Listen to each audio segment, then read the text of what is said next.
नमस्कार दोस्तों, आप सबों का फिर से एक बार हार्दिक अभिनंदन है। यूट्यूब चैनल जहां पर आप प्रश्न की बेहतरीन श्रृंखलाओं को सिलसिलेवार ढंग से हल करने की कोशिश कर रहे हैं और मेरे साथ आप लगातार चैनल में बने रहिए और कम से कम 20 से 25 प्रश्नों को हल करने के पश्चात आपको पास 100 नए इन्फॉर्मेशन होंगे। That's my guarantee. बट आपको इस वीडियो को नेचुरली रूप से एग्जाम हॉल की तरह सॉल्व करना है। आपके पास 30 सेकेंड होंगे after reading the question. Okay, so listen very carefully while solving a problem. So let's start the first question about your constitution. जी हाँ, ये संविधान सभा की संरचना के संबंध में है, इस पर विचार करना है।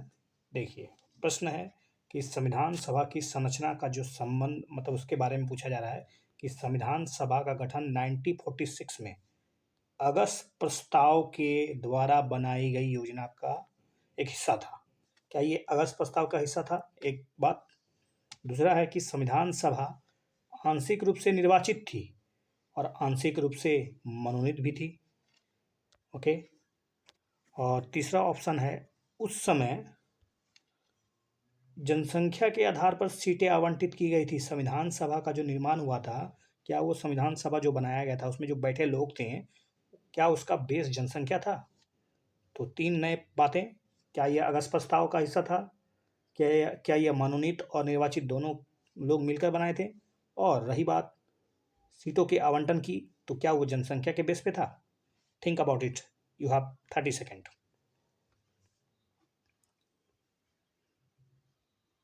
चलिए, आई थिंक पहला ऑप्शन गलत है because this is not a part of अगस्त प्रस्ताव but this is a part of cabinet mission. Okay, तो पहला तो काट दीजिए अगस्त प्रस्ताव। अब ऑप्शन में आते हैं हम लोग। पहले देखिए, ऑप्शन में आने के बाद आपको इसका आंसर सही मिल सकता है। पहला खत्म, ये खत्म। अब रही बात, दो तो दोनों में है, इसलिए तीसरा चेक कीजिए।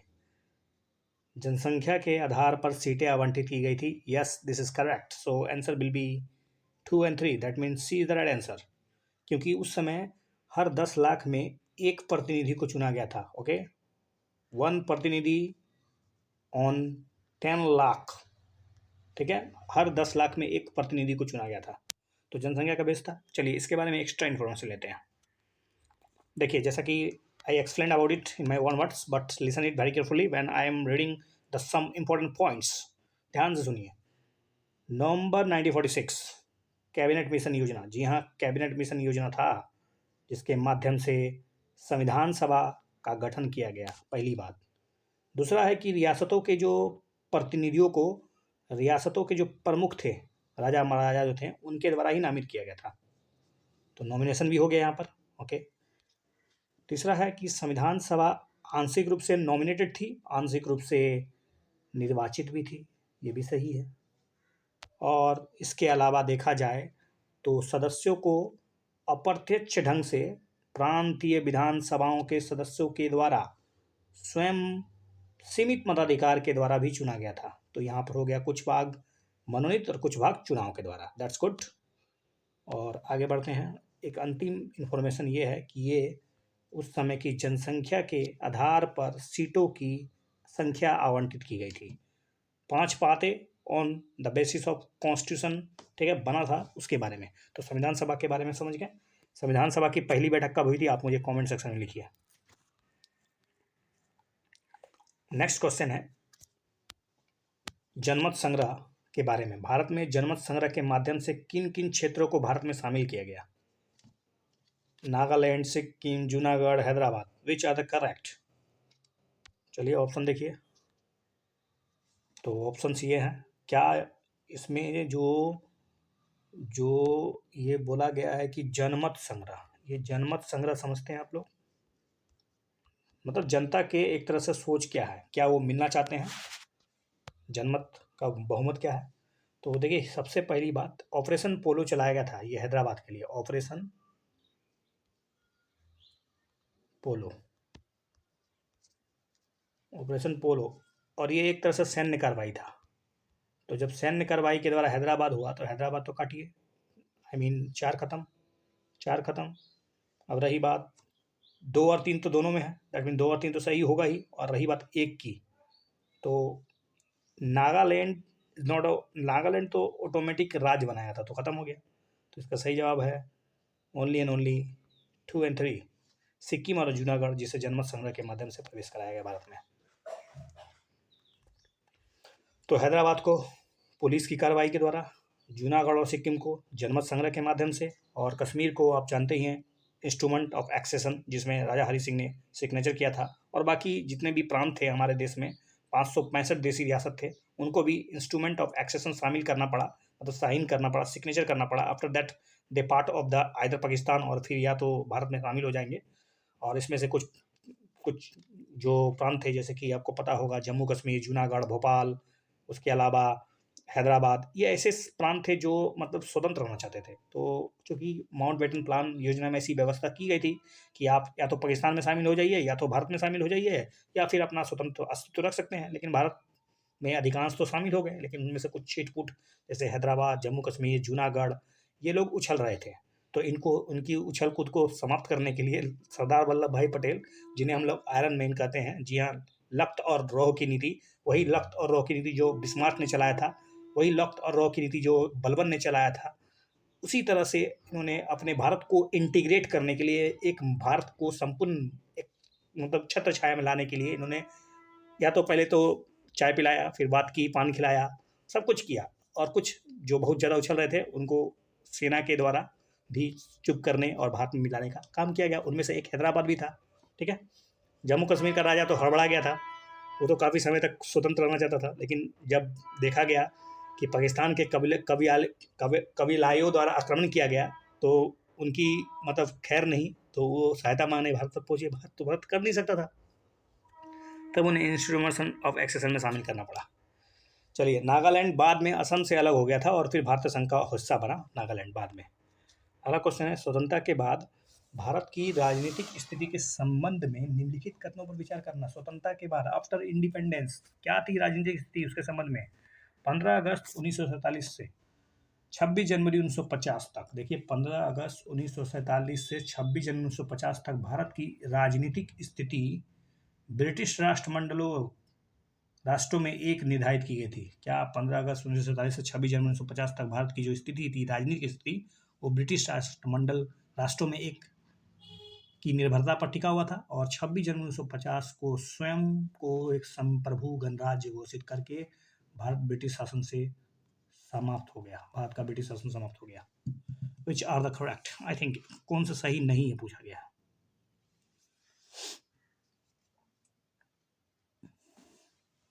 तो मेरे ख्याल से आप जानते हैं कि 15 अगस्त 1947 से नहीं, बल्कि आपको पहला स्टेटमेंट थिंक अबाउट दैट, दूसरा स्टेटमेंट तो आपको पता होगा, ये बिल्कुल सही है। 26 जनवरी 1950 से हम लोग एक संप्रभु गणराज्य बन चुके हैं, ठीक है। तो दूसरा सही है और उसका पहला जवाब ये है द राइट आंसर।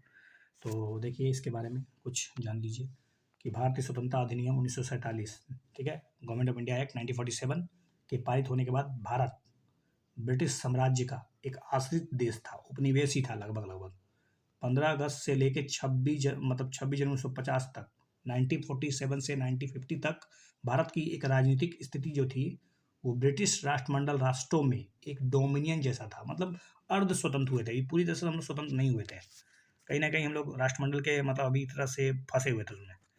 लेकिन 26 जनवरी 1950 को हम लोगों ने अपने आप को क्या किया, स्वतंत्र संप्रभु गणराज्य घोषित करके ब्रिटिश डोमिनियन स्टेट्स को समाप्त कर दिया, खत्म, टोटली हम लोग स्वतंत्र हो गए हैं।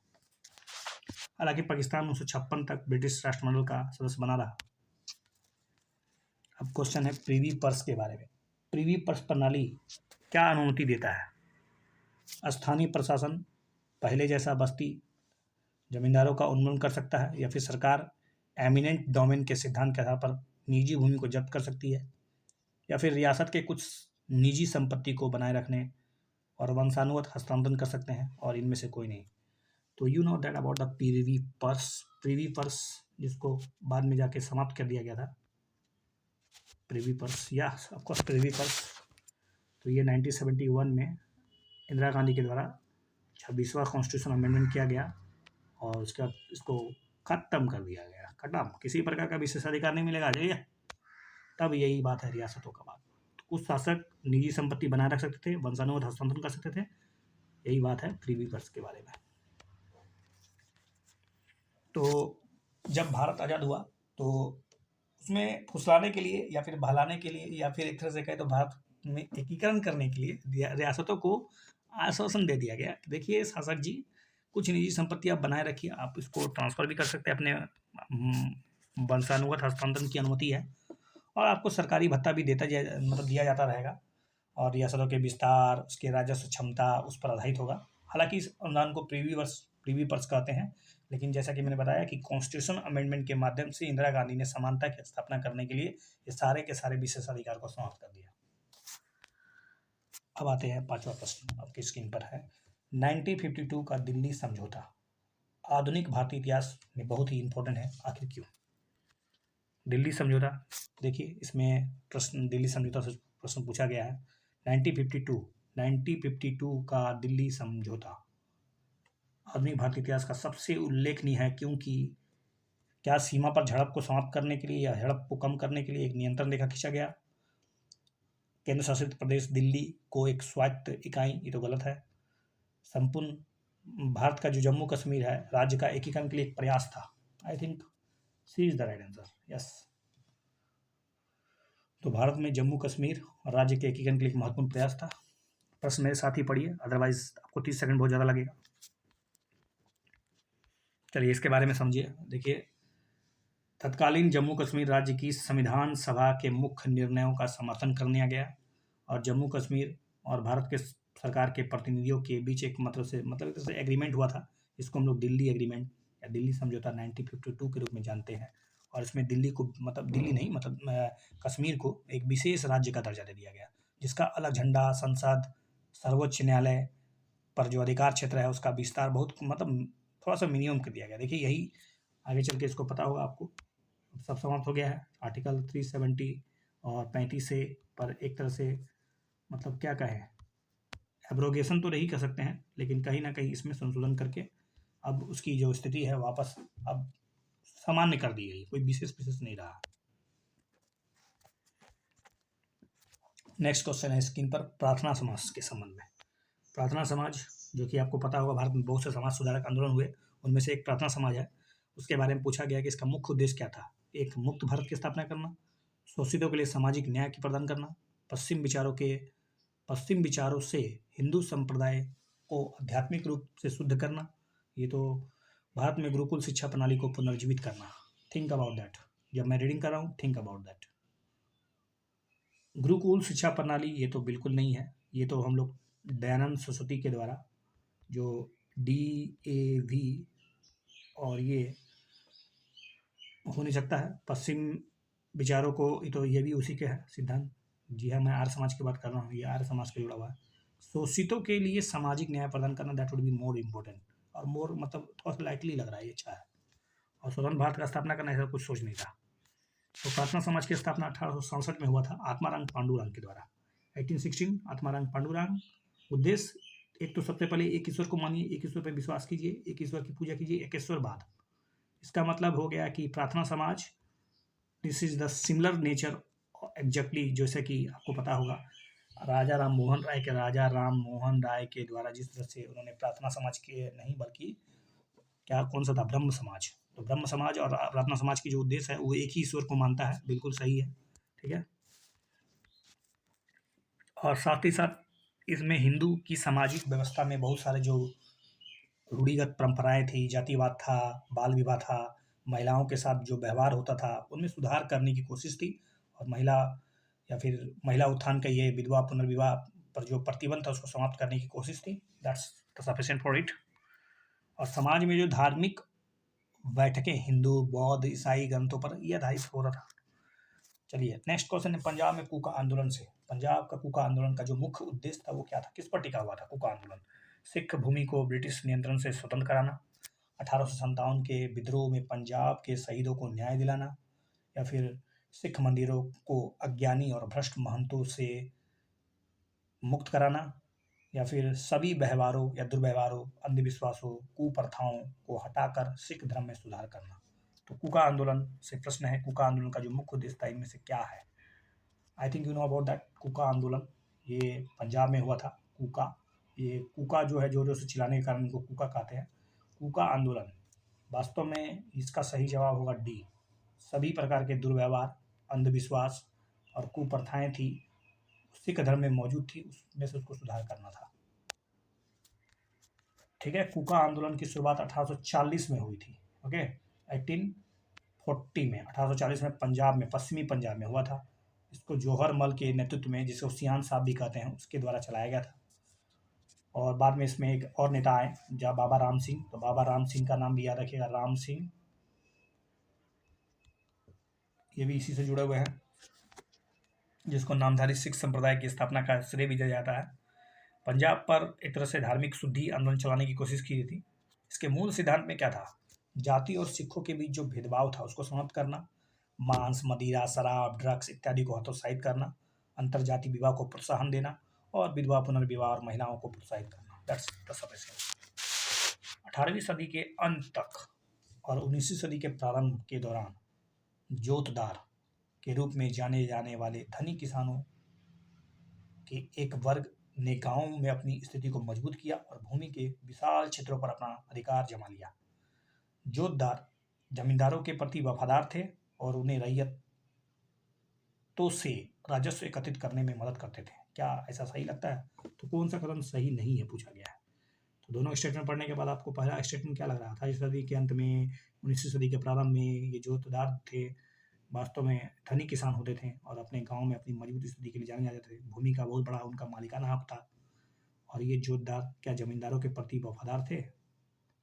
आई थिंक वफादार तो नहीं होगा, जमींदार और जोतदार एक दूसरे का वफादार रहता नहीं है। तो ए इज द राइट आंसर। मतलब इसमें कौन सा सही नहीं है, तो सही, ये तो सही हो गया, तो B is the right answer. देखिए, कई जमींदार 18वीं सदी के अंत में संकट का सामना कर रहे थे। जमींदार संकट में आ गए थे, क्योंकि धनी किसानों का एक समूह जो है वो गांव में अपनी स्थिति मजबूत कर रहा था। मतलब यहाँ पर जमींदार कमजोर हो रहा था, किसान खड़ा हो रहा था। अमीर किसानों ने एक समूह बना लिया। इस समूह को जोतदार के रूप में जाना गया। 19वीं सदी के शुरुआत में जोतदारों ने भूमि के विशाल क्षेत्रों पर अपना अधिकार जमा लिया और साथ ही साथ स्थानीय व्यापार के साथ साहूकारों को नियंत्रित किया। गरीब किसानों पर बहुत ज़्यादा एक तरह से शक्ति का प्रयोग किया, तो स्वाभाविक है गरीब किसान इसके विरुद्ध हो जाएंगे। ठीक है,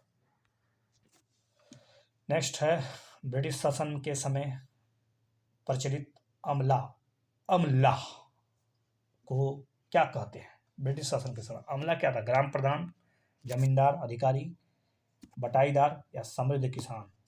अमला, इस अमला, हसी मामला नहीं, ठीक है, अमला क्या था? तो ये जमींदारी अधिकार का, जमींदार का अधिकारी होता था अमला ब्रिटिश शासन के समय। तो भूमि कर के संग्रह के समय जमींदार का एक अधिकारी, जिसे आमतौर पर अमला, गांव में आता था, भूमि कर का संग्रहण करता था। हालांकि भूमि कर अस्थायी समस्या बनी हुई रही हमेशा, कभी फसल खराब तो कभी कीमत उतार चढ़ाव, तो भुगतान नहीं होता था, तो जानबूझकर भुगतान में देरी भी करते थे रैयत लोग, तो अमला परेशान हो जाता था।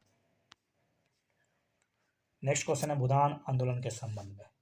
भूदान आंदोलन के संबंध में निम्नलिखित कथनों पर विचार करना है, बताना है कि कौन सा स्टेटमेंट इसमें आपको सही पूछा गया है। भूदान आंदोलन धनी जमींदारों से स्वेच्छा से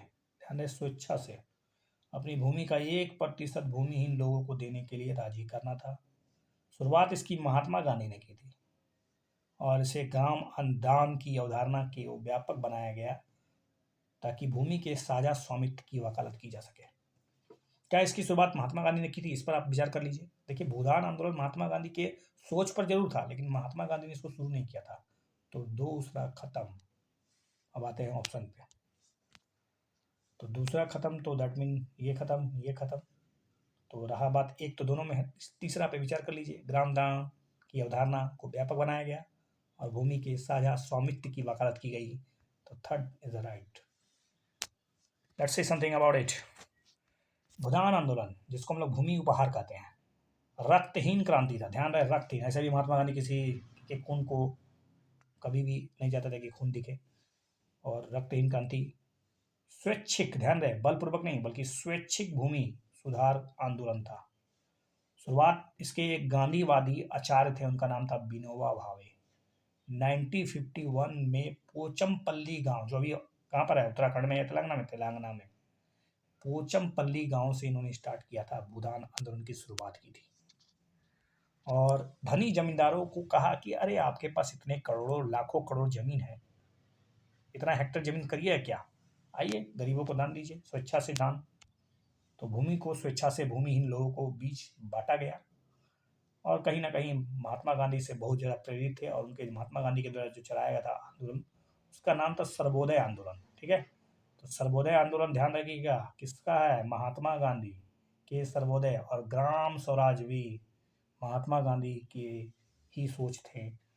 तो महात्मा गांधी से प्रेरित था, लेकिन महात्मा गांधी ने भूदान आंदोलन को प्रारंभ नहीं किया था। अब आते हैं अगला क्वेश्चन में, वंदे मातरम आंदोलन। जो वंदे मातरम आंदोलन है वो और किस नाम से जाना था, किस आंदोलन को हम लोग जनरली वंदे मातरम आंदोलन भी कह देते हैं? क्या ये असहयोग आंदोलन है, सविनय अवज्ञा आंदोलन, भारत छोड़ो आंदोलन, या फिर इनमें से कोई नहीं? तो बहुत ही फेमस है, और ये भारत की हिस्ट्री में मतलब एक तरह से पहला आंदोलन कहा जा सकता है, लेकिन आपको कॉन्सेप्ट लगाना पड़ेगा। जी, इसका सही जवाब है इनमें से कोई नहीं, क्योंकि आपको पता होगा स्वदेशी आंदोलन, बंगाल विभाजन के विरोध में जो स्वदेशी आंदोलन की शुरुआत की गई थी, that is called Vande Mataram आंदोलन। 1905 में बंगाल विभाजन का विरोध, तो वंदे मातरम ये वास्तव में स्वदेशी आंदोलन का ही रूप है। ओके, तो बात करें इसमें, तो बंगाल विभाजन एक तरह से बंगाल विभाजन का विरोध के रूप में हम लोग स्वदेशी आंदोलन को प्रारंभ करते हैं। और उस समय वायसराय था लॉर्ड कर्जन, जिसने 1905 में बंगाल को दो प्रांत में बांट दिया, हिंदू मुस्लिम एकता को विभाजित करने की कोशिश किया। उसने तर्क दिया कि बंगाल बहुत बड़ा प्रांत है, उसका शासन, उसका एडमिनिस्ट्रेशन ठीक ढंग से चलाया नहीं जा सकता है। ये सब मतलब एक तरह से छोटी बातें थी। ठीक था, बंगाल बहुत बड़ा था, लेकिन इसका आधार, उन्होंने इस आधार पे उसको बेस किया कि हिंदू मुस्लिम और साथ साथ जो बंगाल जो क्रांतिकारियों का जो गढ़ बन रहा था, और राष्ट्रवाद की जो एक तरह से प्रसार वहाँ से हो रहा था, उसको कुचल दिया जाए। पर ऐसा सफल नहीं हो पाया, क्योंकि वास्तव में बंगाल विभाजन करने की जो सोच थी कर्जन की, वो भारी पड़ गई। हिंदू मुस्लिम और मजबूत हो गए। इसके विरोध में जब 16 अक्टूबर 1905 को बंगाल विभाजन की घोषणा कर दी गई, तो इसके खिलाफ कहें तो शोक दिवस मना दिया गया 16 अक्टूबर को। बंकिम चंद्र चटर्जी के द्वारा एक वंदे मातरम गीत लिखा गया, और उसी समय से ये फेमस हो गया, और भारत का आगे चल के राष्ट्रगीत भी बना वंदे मातरम। आपको पता होगा भारत का राष्ट्रगान जन गण मन है, जिसके रचयिता है रविंद्रनाथ टैगोर, और भारत के जो राष्ट्रगीत है वो बंकिम चंद्र चटर्जी के द्वारा लिखा गया है, जो है वंदे मातरम सुजलाम सफलाम सब। ठीक है, आपको पता होगा ये वंदे मातरम किस मतलब पुस्तक या किस ग्रंथ से या किससे लिया गया है? तो ये वंदे मातरम आनंद मठ से लिया गया शायद, आई थिंक। कमेंट सेक्शन में लिखिए क्या ये सही है। नेक्स्ट है, तर्क करना है, आपको सोचना है। 20वीं शताब्दी की शुरुआत में राष्ट्रवादी विचारकों का एक समूह उभर रहा था, जिन्होंने राजनीतिक कार्यों के लिए एक अधिक उग्रवादी दृष्टिकोण की वकालत की। इनके विचारधारा जो थे वो किस बेस पे थे, उनके सिद्धांत क्या थे? तो राष्ट्रवादी विचारक राजनीतिक कार्यों को बहुत ज़्यादा उग्र दृष्टिकोण से देखता था। तो वो चाहता था, एक तो वो प्रत्यक्ष राजनीतिक कार्रवाई की आवश्यकता, व्यक्तिगत बलिदान की आवश्यकता, और साथ साथ राष्ट्र आंदोलन का लक्ष्य, स्वराज का लक्ष्य, स्वराज चाहिए उनको, और व्यक्तिगत बलिदान उनकी बात है, और प्रत्यक्ष राजनीतिक कार्रवाई, प्रत्यक्ष राजनीतिक कार्रवाई, क्या ये सही है? प्रत्यक्ष राजनीतिक कार्रवाई, व्यक्तिगत बलिदान, और साथ साथ स्वराज, तीनों का तीनों स्टेटमेंट आई थिंक राइट लग रहा है। चलिए देखते हैं ऑप्शन में क्या है। Yes, C is the right answer. All are the correct statement about the radical groups, जो बहुत ही खतरनाक ग्रुप थे। 20वीं सदी की शुरुआत में राष्ट्रवादी विचारकों का एक समूह उभर रहा था, जिन्होंने राजनीतिक कार्यों के लिए अधिक उग्रवादी दृष्टिकोण को अपनाने का वकालत किया। उग्रवादी दृष्टिकोण का मतलब होता है ये जो प्रार्थना, पिटीशन, हाथ जोड़कर प्रार्थना कर लीजिए, सर सर सर सर सुधार कर दीजिए। ये जो 1885 से 1905 के बीच जो कुछ चल रहा था, मतलब एक तरह से नरम पंथियों के द्वारा जो मतलब डिमांड की जा रही थी, अंग्रेज के भक्त बनकर अंग्रेज को सुधारने की कोशिश की जा रही थी, उनमें कुछ सफलता नहीं मिल रही थी। तो लगातार हताश होकर जब राष्ट्रवादी अपने मतलब कुछ खास प्रयास तो नहीं कर पाया, तब जाके उग्रवादी दृष्टिकोण को अपनाने के कारण वकालत होने लगी। और इसमें बंगाल के जो थे राजनारायण बोस, अश्विनी कुमार दत्त, अरविंद घोष, बिपिन चंद्रपाल, महाराष्ट्र में विष्णु शास्त्री चापलंकर, बाल गंगाधर तिलक, पंजाब में लाला लाजपत राय और इसके और भी अरविंदो घोष भी थे, जिन्होंने कहीं न कहीं क्रांति की एक नई विचारधारा को प्रस्तुत किया और किस तरह से अंग्रेज़ों को यहाँ से खदेड़ा जाए, वापस भारत की एक स्वतंत्रता स्थापित की जाए, स्वराज स्थापित की जाए, अपने कानून स्वयं बनाए जाए, तब जाके इन्होंने उग्रवादी दृष्टिकोण को अपनाने की वकालत की। हालाँकि ये भी बहुत हद तक सफल नहीं हुए, तब जाके एक नया दौर आया जिसको हम लोग मतलब एक तरह से गांधी फेज कहते हैं। गांधी एरा 1917 से स्टार्ट होता है और 1947 तक चलता है। हालाँकि इस बीच में बहुत से महान क्रांतिकारियों का भी उदय हुआ, चाहे वो भगत सिंह हो, सुभाष चंद्र बोस हो या फिर और भी तमाम प्रकार के हम राष्ट्रवादी देशभक्तों का नाम ले सकते हैं। उनके द्वारा कोशिश की गई और सभी का मिला-जुला स्वरूप फाइनली हम लोग देश से अंग्रेज़ों को खदेड़ने में सफल हो पाए। तो हम लोग इस विचारधारा के कुछ मूल सिद्धांत पर फोकस कर लेते हैं। देखिए, जो उग्रवादी या फिर कहें तो बहुत ही हाईली मतलब विचारधारा जो था, वो विदेशी शासन के प्रति गिरना था। चूँकि इसमें कोई उम्मीद नहीं है की जा सकती है, इसलिए भारतीयों को स्वतंत्रता के लिए स्वयं ही कार्य करना होगा। स्वराज राष्ट्र आंदोलन का लक्ष्य होना चाहिए, प्रत्यक्ष राजनीतिक कार्रवाई करना पड़ेगा, सत्ता को चुनौती देने के लिए जनता की क्षमता में विश्वास होना ज़रूरी है, व्यक्तिगत बलिदान की आवश्यकता है और सच्चे राष्ट्रवादी के लिए इसके लिए हमेशा तैयार होना पड़ेगा। ये बड़े-बड़े जो स्टेटमेंट हैं, बिल्कुल बलिदान की बात करते हैं, जनता में क्षमता की विश्वास करिए। जनता में आप तो इससे पहले जो 1885 से 1905 की जो कुछ हो रहा था, वो जनमानस को लेकर नहीं हो पा रहा था, वैक्यूम में हो रहा था। बड़े-बड़े जो नेता थे, वो वकील थे, बुद्धिजीवी लोग थे, पढ़े-लिखे लोग थे, वो ग्रामीण और समाज से जुड़े हुए नहीं थे, जिसके कारण कहीं न कहीं एक तरह से सब लोगों को साथ जोड़ना में थोड़ा-सा सफलता मिली, तभी जाके तो ये सोच उत्पन्न हुआ ना। ओके। अगला क्वेश्चन है आपके स्क्रीन पर, भारतीय स्वतंत्रता संग्राम के संबंध में ये स्वदेशी शब्द इस्तेमाल होता है, स्वदेशी और बहिष्कार। अभी तो पता ही चल रहा है, आत्मनिर्भर की खूब चर्चा हो रही है, हम लोग आत्मनिर्भर कितना बन पाएंगे पता नहीं। वहीं पर स्वदेशी ने जहां भारतीय समाज के निचले तबकों को आकर्षित किया, वहीं बहिष्कार ने उच्च वर्ग को आकर्षित किया। Is it right? बहिष्कार के विपरीत स्वदेशी मूल रूप से एक आर्थिक आंदोलन था। कौन सा कदम सही लग रहा है आपको? क्या स्वदेशी निचले तबकों का था और बहिष्कार उच्च वर्गों को आकर्षित किया, या फिर कहा जाए तो बहिष्कार स्वदेशी मूलतः एक आर्थिक आंदोलन था? बिल्कुल गलत है दोनों। ऐसा तो कोई स्टेटमेंट नहीं लग रहा है। इस D is the right answer I think, क्योंकि किसी को खाका में बाल देना, स्वदेशी में तो सब लोग आए थे। बहिष्कार और स्वदेशी दोनों कार्यक्रम वास्तव में एक ही आंदोलन के हिस्से थे। स्वदेशी आंदोलन चलाया तो उसमें बहिष्कार भी तो किया गया था। हम लोग बहिष्कार करेंगे, अंग्रेजी सामानों का इस्तेमाल नहीं करेंगे, धरना देंगे, प्रदर्शन करेंगे, ठीक है, आपके सरकारी वस्तुओं का इस्तेमाल, सरकारी हॉस्पिटल, सरकारी स्कूल, शिक्षा, सबका बहिष्कार कर देंगे। स्वदेशी में अपना बल देंगे। तो एक ही सिक्के के दो पहलू थे, इसको अलग करके देखने की कोई जरूरत नहीं है। और इसमें दोनों लोगों ने भाग लिया था और साथ साथ इसमें आर्थिक, राजनीतिक, सांस्कृतिक सभी प्रकार के बातों को फोकस किया गया था। बहिष्कार का उल्लेख ब्रिटिश वस्तुओं के बहिष्कार था, ताकि बंगाल में व्याप्त जो अत्यधिक अन्याय था उसके खिलाफ एक विरोध दर्ज किया जा सके। बहिष्कार एक नकारात्मक कार्यक्रम था और स्वदेशी एक सकारात्मक कार्यक्रम था। स्वदेशी का अर्थ था कि विदेशी उत्पादों के मुकाबले, ध्यान रहे, विदेशी उत्पादों के मुकाबले स्वदेशी देसी उत्पादों का उपयोग करेंगे, उसको प्रोत्साहन देंगे। इस प्रकार कह सकते हैं कि बहिष्कार और स्वदेशी आंदोलन ने भारतीय समाज के सभी वर्गों, विशेष रूप से बंगाल के एक राष्ट्र मुद्दे, राष्ट्र को एकजुट करने में बहुत महत्वपूर्ण भूमिका निभाई। बंगाल विभाजन के संबंध में प्रश्न है। बंगाल विभाजन के विरोधी और स्वदेशी आंदोलन दोनों तिलक, बिपिन चंद्र पाल और अरविंद घोष की कुछ नेताओं की प्रतिक्रिया थी। क्या चाहते थे वो? वे चाहते थे कि बंगाल का आंदोलन जो है, वो स्वदेशी आंदोलन, जो बहिष्कार का आंदोलन है, वो भारत तक के बंगाल के क्षेत्र तक ही सीमित रहे। ओके। वे विदेशी वस्तु के बहिष्कार से आगे बढ़कर पूर्ण राजनीतिक जन संघर्ष करना चाहते थे। Which are the correct statement? तो पहला स्टेटमेंट आप ध्यान से सुनिए। क्या बंगाल विभाजन के जो विरोधी थे और तिलक चाहे बिपिन चंद्र पाल, लाल बाल पाल, वो चाहते थे कि बंगाल क्षेत्र तक सीमित रहे? ऐसा सोची तो हम लोग डिफरेंस करते हैं, ये तो गलत हो गया, क्योंकि ये सोच तो था नरम पंथियों का। ये नरम पंथी सोचते थे ऐसा हो, ओके, नॉट गरम पंथी, इसलिए काट दीजिए इसको। और दूसरा सही है।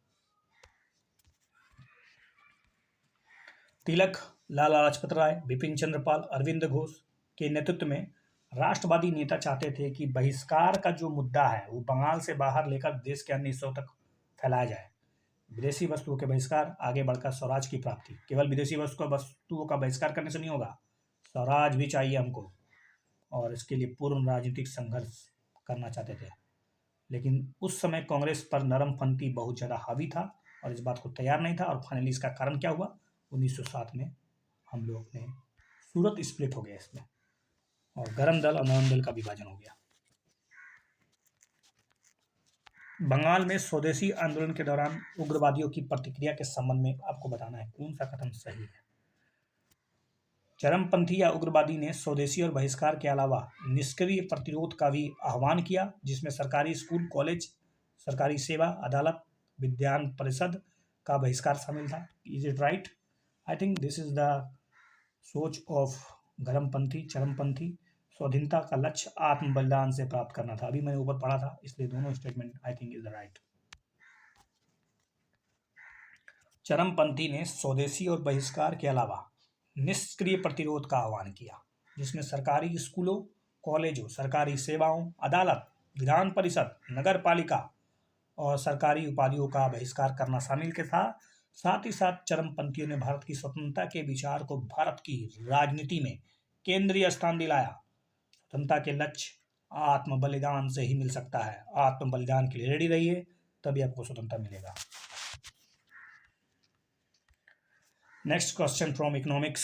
किसी अर्थव्यवस्था में निवेश, ध्यान रहे, किसी भी अर्थव्यवस्था में निवेश योग पूंजी की कमी का क्या रिजल्ट होगा। अगर आपके पास निवेश करने का पैसा नहीं है तो उससे क्या हो सकता है।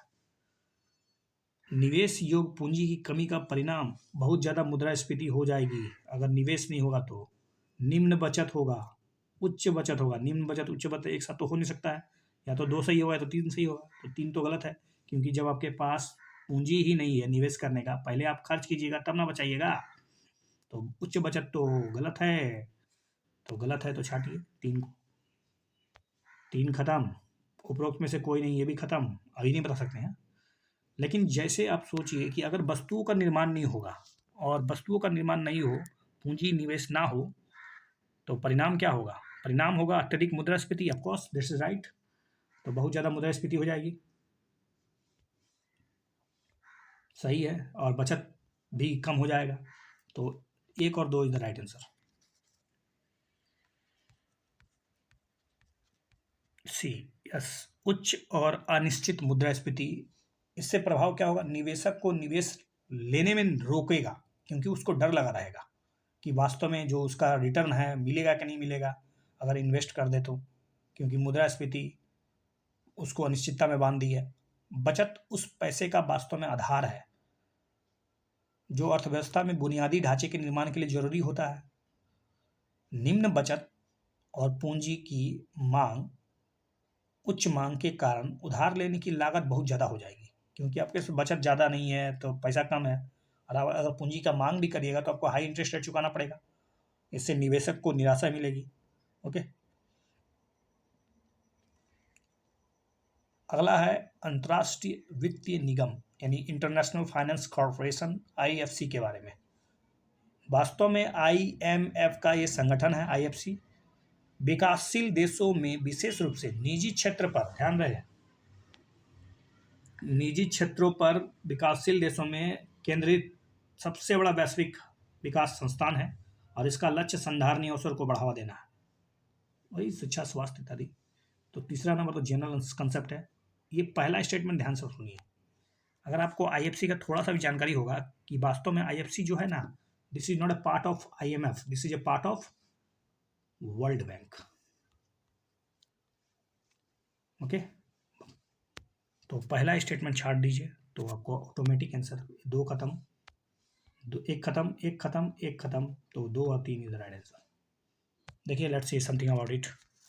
IFC ये वर्ल्ड बैंक ग्रुप का हिस्सा है, या सदस्य है, कह सकते हैं, खास सदस्य है वर्ल्ड बैंक का, ठीक है। IFC the part of world bank. इसके अलावा और 4 भी सदस्य हैं, IDBI है, और उसके अलावा मीगा है, और IFC के अलावा और 2-3 है, जो विकासशील देशों को विशेष रूप से निजी क्षेत्र में, ध्यान है, विशेष रूप से निजी क्षेत्र में सबसे बड़ा वैश्विक विकास संस्थान है, निजी क्षेत्रों को प्रमोट करता है। विश्व बैंक ने 2030 तक विश्व के 2 लक्ष्य निर्धारित किए। विश्व के लिए कौन कौन सा लक्ष्य, एक तो बहुत ज़्यादा गरीबी को समाप्त कर देना है, और साथ साथ साझा समृद्धि को बढ़ावा देना है। इसके अलावा और भी बहुत से काम हैं इनके, ठीक है, लेकिन हम लोग फोकस कर रहे हैं आईएफसी के विभिन्न जो विकास के जो लक्ष्य हैं वो ध्यान केंद्रित किया। 2009 में और भी इन्होंने लक्ष्य टारगेट कर लिया है। पहले तो निजी क्षेत्र में फोकस करता था ये, लेकिन अब इसका लक्ष्य जो है वो स्थायी कृषि को बढ़ावा देना, स्वास्थ्य शिक्षा में सुधार करना, माइक्रो फाइनेंस, व्यापार, ग्राहक के लिए वित्त पोषण की पहुंच और बुनियादी या छोटे व्यवसायों को भी राजस्व देना, इनका अब सोच बन चुका है। भारत सरकार के वार्षिक बजट दस्तावेज में ये जो शब्द इस्तेमाल किया जाता है, प्राथमिक घाटा, यानी इसको कहते हैं प्राइमरी डेफिसिट। क्या है ये प्राइमरी डेफिसिट? चालू वर्ष के राजस्व घाटे और पूंजी निर्माण के लिए प्रदान अनुदान के बीच का अंतर है। हाँ, चालू वर्ष के राजकोषीय घाटे और पिछले उधार ब्याज के बीच भुगतान का अंतर है। वर्तमान वित्त वर्ष के बजटीय घाटे और पूंजीगत घाटे के बीच अंतर है। वर्तमान वित्त वर्ष के राजस्व घाटे और राज्यों के द्वारा स्थानीय निकायों को प्रदान किया गया अनुदान के बीच का अंतर है। This is simple but something you have to remember about that. देखिए इसका सही जवाब चालू वर्ष के राजकोषीय घाटे और पिछले उधारों पर ब्याज का भुगतान ये होगा, या फिर पहला चालू वर्ष के राजस्व घाटे और पूंजी निर्माण के प्रदान अनुदान के बीच का अंतर है। Which are the correct? I think you know about that. वास्तव में अगर आपको सही ढंग से ये पता करना है कि वास्तव में सरकार को कितनी उधार की जरूरत है, और जब सरकार उधार लेगी तो उस उधार पर तो उनको ऋण भी चुकाना पड़ेगा, तो वास्तव में ऋण पर जो ब्याज दिया जाता है उस ब्याज को हटाइए पहले, तब वास्तव में आपको पता चल पाएगा कि सरकार का वास्तव में राजकोषीय घाटा या राजस्व घाटा कितना है। ठीक है, that mean primary deficit that is could be calculated with the help of removing the part of interest, ठीक है, that is given on the ऋण। तो ए इज द राइट आंसर। सरकार की उधार की आवश्यकता संचित ऋण पर ब्याज दायित्व शामिल होता है। ऑफकोर्स सरकार की जो उधार है उसमें आपका जो ऋण है उस पर जो ब्याज भी तो शामिल है, तो सरकार का जो ब्याज है उसको तो हटाना पड़ेगा। तो राजस्व से अधिक वर्तमान व्यय के कारण, राजस्व से अधिक अगर वर्तमान व्यय के अधिक हो जाए तो उसके लिए उधार लेने का अनुमान प्राप्त करने के लिए आप कितना उधार लेना चाहते हैं, इसके लिए आपको प्राथमिक घाटे की संकल्पना देना पड़ेगा। तो देखिए जो मैंने बताया वो ऑप्शन में वहाँ पर गलती स्टेट सजाया गया है। तो सकल प्राथमिक घाटा जो होता है वो वास्तव में राजकोषीय घाटा, सकल राजकोषीय घाटा, और उसमें से सकल ब्याज की देनदारियों को शामिल नहीं करना पड़ता। ब्याज देनदारी हटाइए, जब तक आप ब्याज जो आप उस ऋण में दिए हैं उसको हटाइएगा तब ना पता चल पाएगा कि आपने उधार एक्चुअली कितना लिया है। Okay okay, next question about NPA, non performing assets, इसको हिंदी में कहते हैं गैर निष्पादित परिसंपत्तियां। बैंक या फिर वित्त कंपनियां, एनबीएफसी भी होता है, जिनका पुनर्भुगतान या फिर जिन पर ब्याज का भुगतान समय पर नहीं किया था, वही 90 दिन, तो उसको भारत को एनपीए में शामिल करते हैं। तो एनपीए बैंकों को कैसे प्रभावित करता है? अब ऑप्शन देखिए क्या क्या है। एनपीए के बढ़ने से क्या क्या होगा, बस इतना ही सोचिए। जब एनपीए बढ़ेगा तो बैंक द्वारा जमा पर ब्याज दरों में कमी कर दी जाएगी, मतलब आप जो जमा कराने जाइएगा बैंक में और बैंक का ऑलरेडी एनपीए बहुत ज़्यादा है तो क्या वो ब्याज कम देगा? ओके। दूसरा है कि जोखिम भारित परिसंपत्ति में वृद्धि हो जाएगी और ब्याज आय में कमी हो जाएगी। एनपीए बढ़ेगा तो बैंक के पास तो पैसा पहले से कम है, तो पैसा अगर आप जमा भी कराने जाइएगा तो उसको बोलेगा देखिए भैया हम ज़्यादा इंटरेस्ट देने वाले नहीं हैं, तो पहला स्टेटमेंट तो सही हो गया। दूसरा है कि जो बेसल के नॉर्म्स है, बेसल नॉर्म कहता है कि आपको अपने जमा किए गए जो पूंजी है उसका एक निश्चित अनुपात आपके पास रिजर्व रखना चाहिए, ताकि आपका किसी संकट में आए तो आप उस संकट को झेल पाएँ। तो स्वाभाविक है आपका एनपीए बढ़ेगा तो आपका संकट और बढ़ेगा, जोखिम बढ़ते जाएगा तो जोखिम बढ़ेगा, तो आपको आपके जोखिम के अनुपात में ही तो आपको जोखिम परिसंपत्ति रखना पड़ेगा, तो दूसरा भी सही है। और ब्याज आय में कमी हो जाएगी, जब आप ऋण ही नहीं दीजिएगा और ऋण दीजिएगा भी तो बहुत कम लोग लेने आएंगे, तो ब्याज का जो आपको फायदा मिलेगा वो भी घट जाएगा, तो तीसरा भी सही है। इसका सही जवाब हो गया D, 1 2 3। Concept is required for the economics. Okay, without conceptual knowledge of economically you will be never able to solve the questions so B focus when I am discussing. सबसे पहले जब एनपीए बैंक एक तरफ जमा पर ब्याज दरों को कम करेगा और दूसरी ओर उसको अग्रिम पर उच्च ब्याज वसूलना पड़ेगा, तब उसको थोड़ा बड़ा मेंटेन करने का मौका मिल जाएगा। जब आप बैंक में जमा कराइएगा तो आपको बोलेगा देखो इंटरेस्ट कम देंगे, और जब तुम हमसे लोगे उधार, चूंकि वो ऑलरेडी एनपीए के कारण हम खतरा में हैं और हमको डर लग रहा है तुम लोग लेकर भाग जाओगे, तो अगर आप इंटरेस्ट रेट ज़्यादा दोगे तो हम तुमको दे देंगे, अगर तुम्हारा क्रेडिट रेटिंग अच्छा है तो। ठीक है। दूसरा है कि बढ़े हुए एनपीए ने फंड के पुनर्चक्रण पर दबाव डाला है और बैंकों की अधिक उधार देने की क्षमता पर कम हो जाएगी, और जब कम उधार देगा तो ब्याज भी तो कम आएगा। और बेसल के मानदंड के अनुसार बैंकों को निरंतर जोखिम भारित परिसंपत्ति पर यानी एनपीए पर पर्याप्त पूंजी बनाए रखने की जरूरत होती है।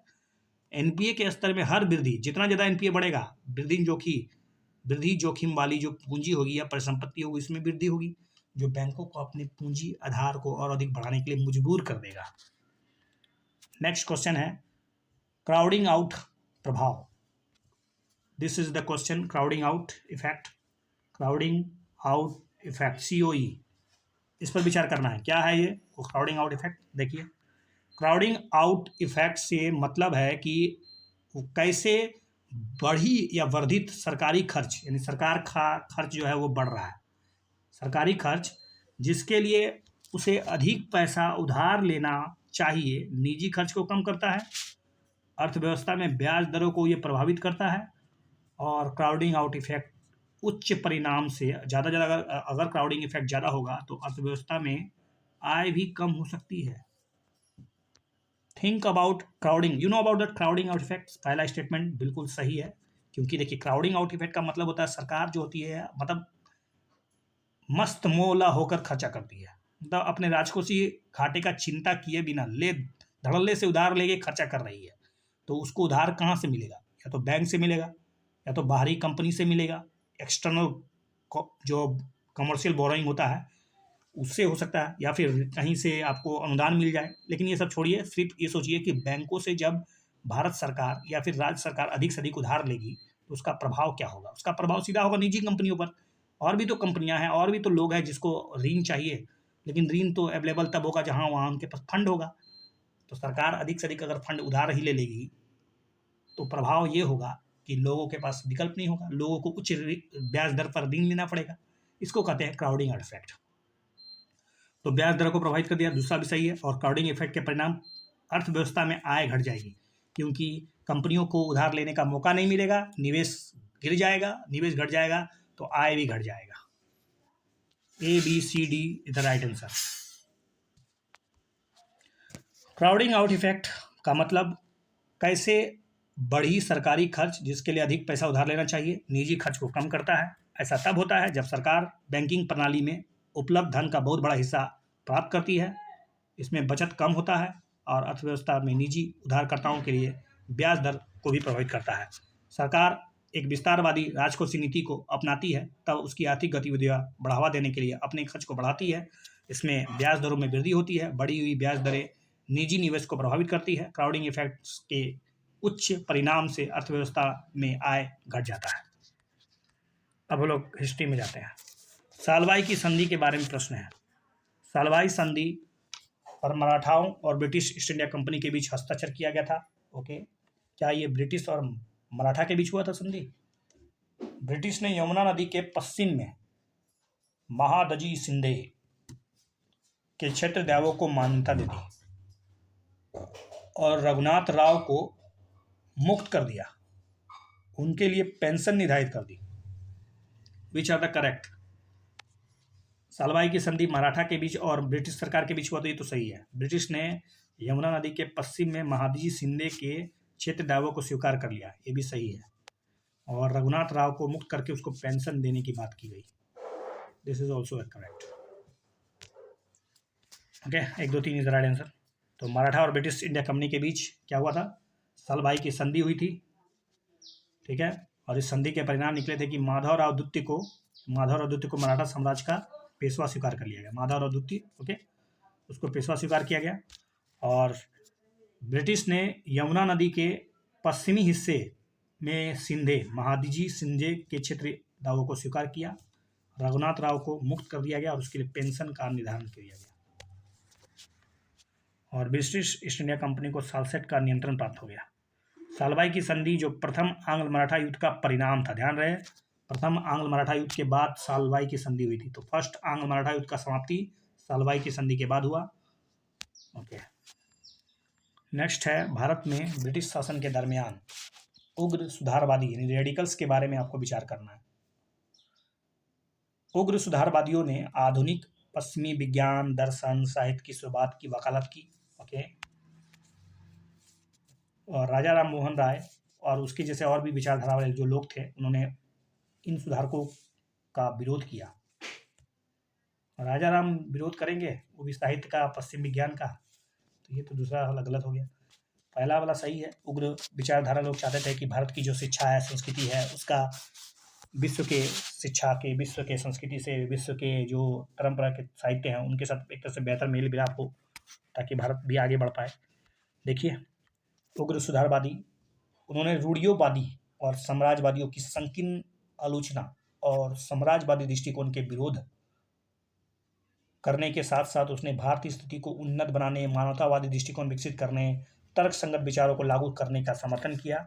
और उन्होंने भारत में सुधार करने की क्षमता, और उन्होंने ऐसा विश्वास किया कि भारत को विज्ञान, मानवतावाद की आधुनिक प्रगतिशील दुनिया का हिस्सा बनने चाहिए, और साथ ही साथ आधुनिक पश्चिमी विज्ञान, दर्शन, साहित्य का ज्ञान की वकालत भी करना चाहिए। ब्रिटिश अधिकारी उग्र सुधारवादी थे। कुछ ब्रिटिश अधिकारी, उन्होंने जैसे कि राजा राम मोहन राय और उसके जैसे जो विचारधारा रखने वाले जो विचारक थे, उनको समर्थन भी दिया था, क्योंकि आपको पता होगा विलियम बेंटिक हो, इन्होंने भी कोशिश किया। नेक्स्ट है अशोक के बारे में। अशोक के अधिकांश अभिलेख पाली भाषा में है और ब्राह्मी लिपि में है। अरिकामेडु एक तटीय बस्ती है और जहाँ पर माल उतारा जाता था, सामान। तो अशोक जो कि एक मौर्य साम्राज्य का बहुत ही प्रतापी राजा था, आई थिंक मौर्य साम्राज्य का सबसे बड़ा शासक भी कहा जाए या बहुत बड़ा राजा कहा जाए तो कोई अतिशयोक्ति नहीं होगी। और इसके अधिकांश अभिलेख जो थे वो पाली भाषा में नहीं था, जो इन प्राकृतिक या प्राकृत भाषा में था, ठीक है, और ब्राह्मी लिपि में था, इसलिए ये स्टेटमेंट गलत। और अरिकामेडु वास्तव में एक तटीय बस्ती था, जी हाँ, यहाँ पर सामान उतरता था। सबसे प्रसिद्ध मौर्य शासक अगर किसी का नाम लिया जाए तो वो होगा अशोक, सम्राट अशोक। वो पहला शासक था जिसने अपने शिलालेख के माध्यम से अपने संदेशों को लोगों तक पहुंचाने का प्रयास किया। और अशोक के समय शायद स्तूपों की संख्या 84,000 की थी, और प्रत्येक स्तूप में कुछ ना कुछ इसका चर्चा होता था। और अधिकांश जो उसके शिलालेख है वो प्राकृत में रचित है, ठीक है। कौन सा भाषा में? प्राकृत भाषा में और ब्राह्मी लिपि में। अरिकामेडु 2200 से 1900 वर्ष पूर्व, आज से लगभग 2200 से 1900 वर्ष पूर्व एक तटीय बस्ती हुआ करता था। यहाँ जहाजें रुकती थी और जहाज का लोडिंग अनलोडिंग होता था। और आपके स्क्रीन पर अगला सवाल है, कांग्रेस के अधिवेशन के अध्यक्ष के रूप में किस किसने काम किया? जानते हैं कि कांग्रेस की स्थापना 1985 में कि 1885 में इंडियन नेशनल कांग्रेस आईएनसी की स्थापना हुई। ए ओ ह्यूम इसके प्रथम क्या अध्यक्ष थे? तो A O Hume, George Yule और हेनरी कॉटन कौन सा अध्यक्ष रहे लोग?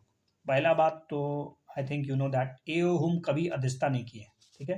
कांग्रेस की स्थापना में इनका बहुत बड़ा योगदान था, लेकिन उन्होंने कभी अध्यक्षता नहीं की, तो एक काटिए। हेनरी कॉटन के बारे में अगर आपको पता नहीं भी हो तो डोंट वरी। जॉर्ज यूले जो थे वो प्रथम अंग्रेज थे जिन्होंने एक तरह से भारतीय राष्ट्र कांग्रेस की अध्यक्षता की थी। तो उसका तो 2 सब में होना चाहिए, तो 2 इसमें है, तो हो गया 2, क्योंकि 3 तो दोनों में दिया गया, इसलिए don't think about 3 number, Henry cotton होगा ही। तो ए हो हुम ने भारत राष्ट्र कांग्रेस की स्थापना में महत्वपूर्ण भूमिका निभाई, लेकिन उन्होंने कभी भी इसके अध्यक्षता के रूप में काम नहीं किया। जॉर्ज यूले 1888 में इलाहाबाद में कांग्रेस अधिवेशन में उन्होंने अध्यक्षता किया, और फिर 1904 में जो 20वां अधिवेशन हुआ था उसमें हेनरी कॉटन कांग्रेस का अध्यक्ष बने थे। और आपका शायद दिस इज ब्रिटिश शिक्षा के बारे में पूछा गया है। रिपन जब थे तो उन्होंने हंटर शिक्षा आयोग की सिफारिश की थी उसके बारे में पूछा गया है। आयोग ने प्रारंभिक शिक्षा के विस्तार और सुधार की सिफारिश की। ओके, आयोग ने महिला शिक्षा की खराब स्थिति को उजागर किया और साथ ही साथ प्राथमिक शिक्षा में मैनेजमेंट के लिए गांव और कस्बों में स्थानीय निकायों को प्रोत्साहित किया। रिपन बहुत ही बड़े सुधारक रहे। तो पहला उन्होंने बहुत बेहतरीन कोशिश किया, तो एक तरह से हंटर शिक्षा आयोग, याद रखिएगा, हंटर, मार मार के पढ़ाया इन्होंने अच्छा तरह से भारत को। और दूसरा इन्होंने कोशिश की कि प्राथमिक शिक्षा में सुधार हो, तो दोनों सही है। लॉर्ड विलियम बेंटिक की तरह ही लॉर्ड रिपन ने भी भारतीय शिक्षा का समर्थन दिया और वुड डिस्पैच की सिफारिश को और भी अच्छा करने की कोशिश की। 1882 में विलियम हंटर की अध्यक्षता में एक आयोग का नियुक्त किया गया था और उन्हें प्रारंभिक शिक्षा के विस्तार और उसके सुधार की बात की। साथ ही साथ उन्होंने माध्यमिक शिक्षा में साहित्य और शिक्षा और व्यावसायिक शिक्षा की बात की। साथ ही साथ महिला शिक्षा को बेहतर करने की कोशिश की। और इस प्रकार आपके प्रश्नों की सीरीज यहाँ समाप्त होती है। For becoming an IAS officer you have to be watching this video and how to solve the problem. आपको किस प्रकार इस प्रश्नों को सॉल्व करना होगा, you can learn this video. Please, if you love this video, share this to your friends and your fellows. Thank you.